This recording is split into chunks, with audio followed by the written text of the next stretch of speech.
Yes guys, and welcome to another video. Now, I'm fully aware that I'm stupidly late to the party with this one. But, usually I like to stick myself in front of the camera regardless, win, lose or draw. I'll be a man and I will sit in front of the camera and I will discuss it. Whether we batter a team, whether it's us getting battered, whether we draw, whether it's a good performance, whether it's a bad performance, I will sit here and I will discuss at length what I think of the game. Even if I do get shit in the comments, do you know what I mean? I will always do it, win, lose or draw. However, this weekend, if I'm being honest, I was busy. But just the way that things fell, I was very busy on the Saturday of the match day anyway. But I did manage to watch it. Unfortunately, I wasn't too busy for that. I did get to watch the shit show that was Saturday. And then, of course, the next day, by the time I actually did have time to potentially make a review of the game, the Mags had just won the League Cup. And could I be fucked making a video talking about us getting battered, and that's what it was, a battering at Coventry, when the Mags have just won the League Cup, which again, I don't usually pay them no mind, but you can't help but look when they've just won a trophy, do you know what I mean? When they're in every corner of the internet, everywhere you look, and I could not be arsed sitting in front of a camera and discussing this, and like a lot of Sunderland fans, it was a sort of head in the sand moment where you just cannot be arsed when the domino effect of that last weekend gone just ended in such turmoil and just absolutely, it was just shite. It really was, and I was in no headset to sit in front of a camera. Sorry, as I say, could not be arsed whatsoever. But then, as time's gone on over the last sort of 24 hours or so, that sort of anger and sort of almost sadness, if you will,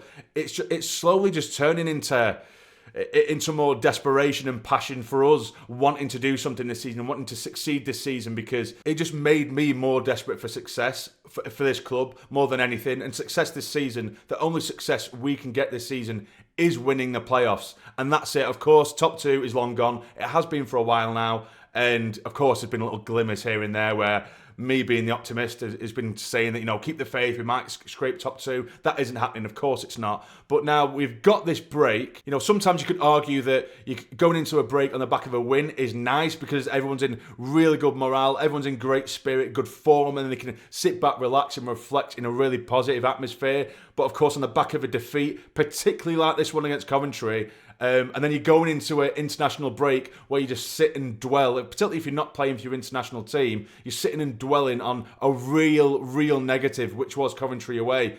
But equally, I guess on the flip side, you can look at it as a lot of time to try and correct these issues. Now, going into that Coventry game, like I said, I'm not going to go into too much depth in terms of specific things that happened and events that happened. But the one thing that I took away from that game was that Coventry wanted it more than us. And by a hell of a lot as well, which, by the way, is absolutely unforgivable. Now, I can quite happily sit there, well, not happily, but I can happily hold my hands up when a team have outplayed us, outclassed us, when they're better than us, because on any given day, any championship side can be better than the other. It's just the way the championship is. Anyone can be just better on the day, or maybe a bit more fortunate on the day. But when a team is so visibly, unbelievably visibly, wants it more than the other team, being Sunderland, that's when it's unforgivable. It isn't just by chance that every single second ball, and I mean it when I say every single second ball, was won by Coventry. No one wanted that second ball. No one fought. There was no will, no want, no desire. There was no passion, nothing in that Sunderland performance. And that isn't to say that Coventry weren't good, by the way, because they were fantastic. But we did not lay a glove on him. And they probably made it look worse than what it was because of how good they were. But their press was fantastic. The way they kept the ball, they almost had a level of arrogance when on the ball. Our press just, like I said, it was non-existent.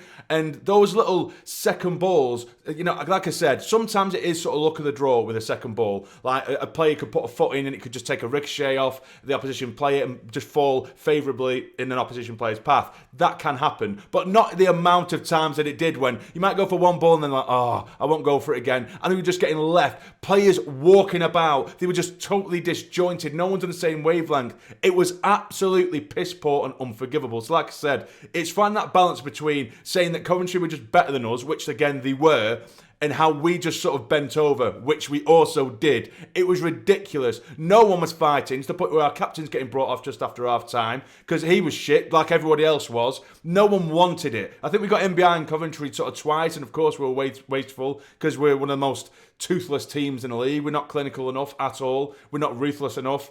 And yeah, it was very, very disappointing to see such a lackluster performance and not even really give it a go. It was almost like we approached the game, the tempo that we played with was that of a friendly, or it looked like a team that wasn't playing for anything, which is absolutely infuriating because you could argue, again, yes, we've almost cemented 4th place in the way that we've been playing. Well, the way that we are now, should I say, in the league. You could say that we've pretty much cemented that, which, yeah, okay, that's fine. But as I keep on saying, over the last 5-6 games, which, by the way, we have not played particularly well for a long time. A lot of games we've been sleepwalking to the odd 3 points here and there and scraping the odd draw when we haven't been anywhere near good enough, which on the odd game, that's a sign of a good team. If you don't play well and you pick up points. But we have not played particularly well for a very, very long time. But like I keep on saying, over the last few reviews that I've done, we need momentum going into the playoffs. It's all well and good and say, oh yeah, but we've secured it. We'll try our best when it comes to the playoffs.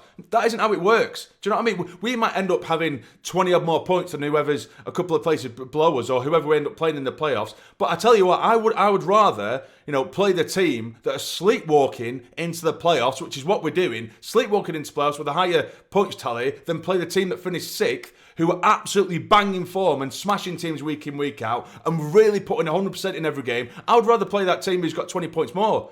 Of course I would. Why wouldn't you? So this is why momentum is so unbelievably crucial going into the playoffs. It really is. And we're just not, like I said, we're sleepwalking. And I'm not saying Reggie out at all by any means. I think he's done, on the whole, a fantastic job. But there are some very, very valid points that I'm seeing people make. Now, the amount of times we've seen very similar scenarios, be it losing games like against Coventry, which we haven't lost many games this season, I know we haven't, but in terms of certain patterns of play, when we concede, it takes for us to concede to really go for it and stuff like that, and points dropped and gifting stupid goals and stuff like that. Every time we keep on seeing that same interview from Rodgers, which is usually, it's a new scenario, it's a new situation, it's something new to learn from. At some point, at one point, comes a day where it isn't a new scenario. It isn't a new thing to learn from. It's something we've already seen and we're not learning. Do you know what I mean? And that's the concern. We're getting to the real important part of the season, the real last hurdle of the season, and we have not learned, and we are not learning from our mistakes. So I just hope to God that we do get an injury-free international break, hopefully anyway. We can come back. Lafay is apparently going to be back after the international break, and he should be ready to go.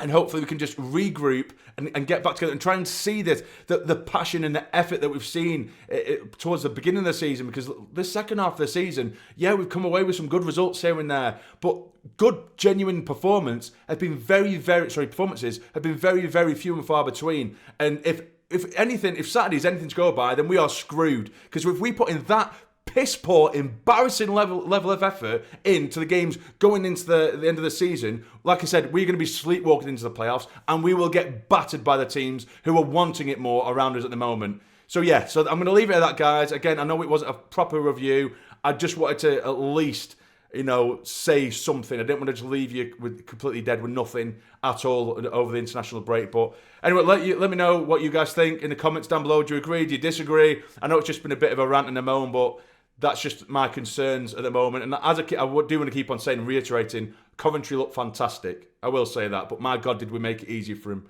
But there we go. Let me know in the comments down below. If you've somehow enjoyed, hit the like button for me. It's always so appreciated. Subscribe if you're new. But for now, take care. Stay jammy. Keep the faith. How are the lads?